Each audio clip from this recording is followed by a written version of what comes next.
की अद्भुत भूमि पर अनेकों महापुरुषों ने जन्म लिया है। जहाँ तक विज्ञान का विषय है, प्राचीन काल से ही भारत में अनेक आविष्कार तथा प्रयोग होते आ रहे हैं। ऐसा कहना गलत नहीं होगा कि प्राचीन काल का विज्ञान आज की अपेक्षा में उन्नत था। प्राचीन समय में कुछ ऐसे महान वैज्ञानिक उभर कर आए जिनके अध्ययन और खोज के विषय में जानकर आप दंग रह जाएंगे। हमारा आज का वीडियो वैज्ञानिक आविष्कारों के विषय में आपका मत ही परिवर्तित कर देगा। तो इससे पहले आप हमारे चैनल डिमांडिंग स्टूडेंट्स को सब्सक्राइब करें और घंटी को भी दबा दें, जिससे आपको सूचनाएं मिलती रहे। आज हम आपको बताएंगे प्राचीन काल के महान वैज्ञानिकों के बारे में। भास्कराचार्य प्राचीन काल के महान ज्योतिषी और गणितज्ञों में एक नाम आता है भास्कराचार्य का, जिन्होंने सिद्धांत शिरोमणि नामक ग्रंथ की रचना की।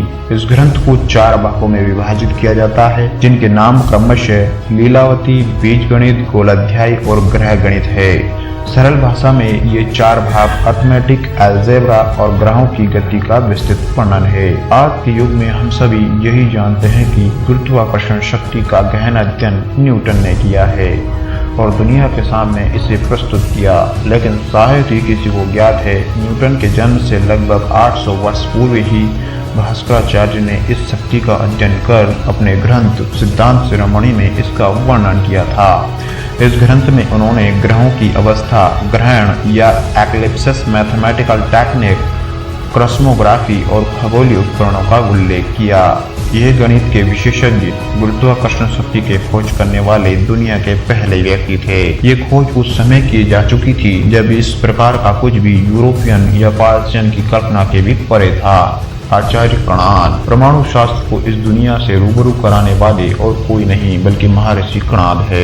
एरोमेटिक थ्योरी के पितामह महर्षि कणाद ने वेदों के उल्लेख के अनुसार परमाणु शास्त्र की खोज की और बताया कि द्रव्य के एटम्स होते हैं, और उन्होंने बताया था कि भौतिक जगत की उत्पत्ति 9 तत्वों से मिलकर होती है, जो पृथ्वी, जल, प्रकाश, वायु, आकाश, समय, अंतरिक्ष, मस्तिष्क तथा आत्मा है।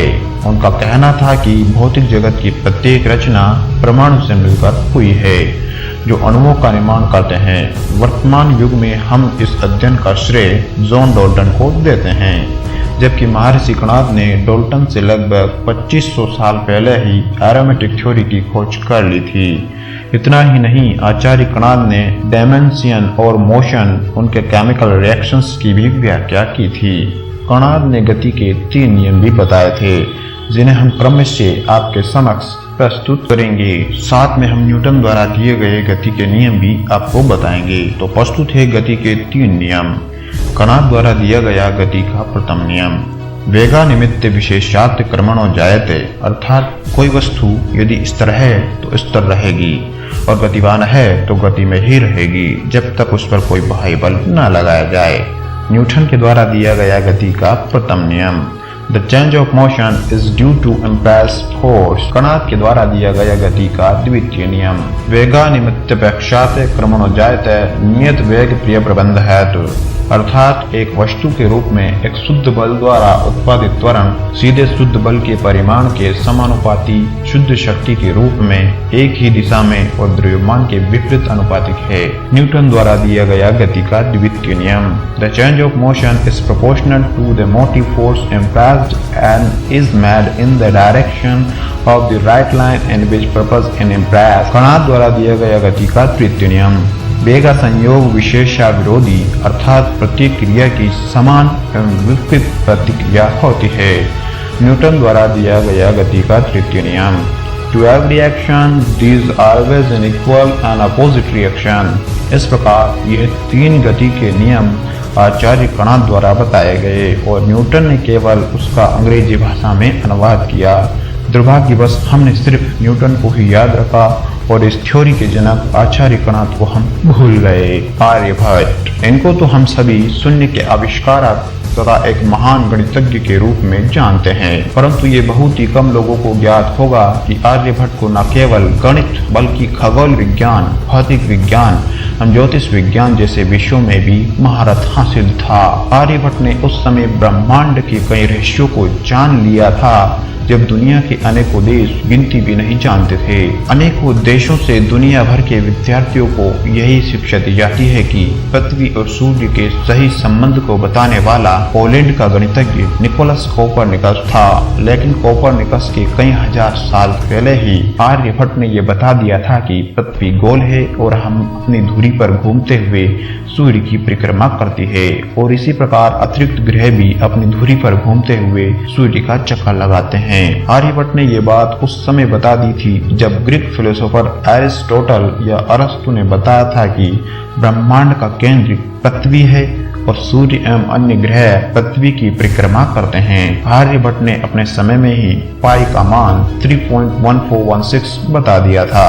और तो और गणित और खगोल विज्ञान के इस महान पंडित ने यह बताया कि चंद्रमा तथा अन्य ग्रह सूर्य की रोशनी से चमकते हैं, बाकी खुद की रोशनी से। उन्होंने पृथ्वी का परिधि का भी सही मान बताया था। उनके द्वारा बताए गए मान तथा आज के मान में केवल 65 मील का अंतर है। आर्यभट्ट ने अपने ग्रंथ आर्यभट्टम में बताया कि शून्य न केवल अंक बल्कि एक प्रतीक तथा कॉन्सेप्ट है। यह तो सत्य है कि शून्य के बिना गणित की कल्पना भी नहीं की जा सकती है। आर्यभट्ट की ऐसी अविश्वसनीय बुद्धिमत्ता को हम सभी भारतीयों का कोटि कोटि नमन। बोधायन। प्राचीन भारत के प्रखंड गणितज्ञ बोधायन ने सुलभ शास्त्र की रचना की।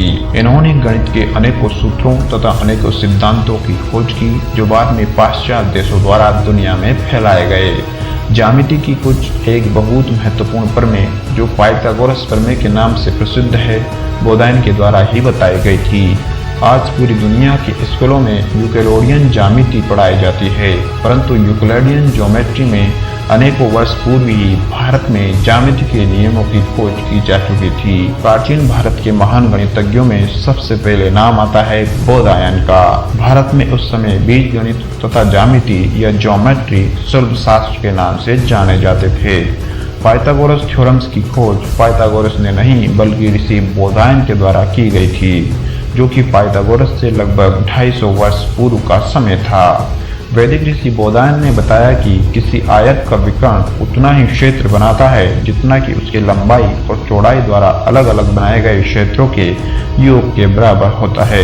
इससे तो यही सिद्ध होता है कि इस प्रमेय की जानकारी भारतीय ऋषि बोधायन को पाइथागोरस से पहले थी।